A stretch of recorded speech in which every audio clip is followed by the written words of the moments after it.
சத்சங்கத்வே. சத்சங்கன்னு இது யோகா கிளப் இல்லை. நாம் எங்கே போய் இன்னொரு மனிதர் கூட தொடர்பு வச்சா பலவிதமான தேவைக்காக பலவிதமான மனிதர் கூட தொடர்பு வச்சுக்கிறோம்.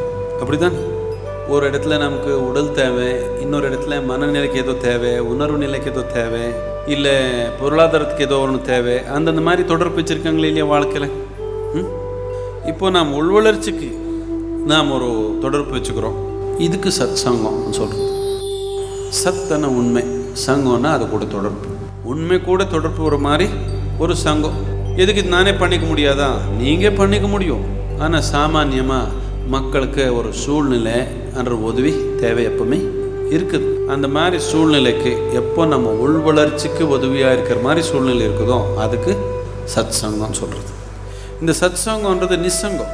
நிசங்கம்னு என்னென்னா அது ஃப்ரெண்ட்ஷிப் கிடையாது, அது கிளப்பு கிடையாது, அசோசியேஷன் கிடையாது, அது எது கிடையாது. சங்கம்னா சாமானியமாக ஒரு ஃப்ரெண்ட்ஷிப்பு, ஒரு தொடர்பு.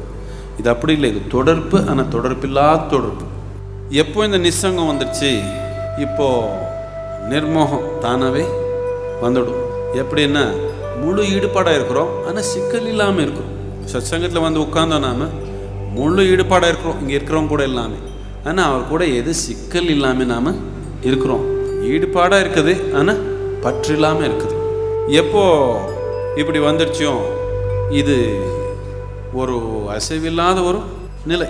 எப்போ இந்த அசைவில்லாத ஒரு தன்மை நமக்குள்ளே வந்துடுச்சோ, நாம் ஏதோ ஒரு நோக்கத்தில் அசைவில்லாமல் நாம் நிற்க முடியுமோ, இப்போ முக்தி என்றது, விடுதலை என்றது, நம்ம எல்லை தாண்டி போகிறதுன்றது தானாகவே நமக்கு வாழ்க்கையில் வரும்.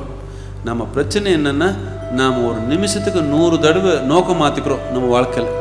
எப்போ மனிதன் நோக்கம் மாற்றாமே ஒரே நோக்கத்தில் இருக்கிறானோ அவனுக்கு முக்தின்றது யாரும் தடுத்த முடியாது. கடவுளே வந்தாலே அவன் முக்தி தடுத்த முடியாது. எப்போ மனிதன் அசைவில்லாமல் ஒரே நோக்கத்தில் இருக்கிறானோ அவனுக்கு கட்டாயமாக முக்தி.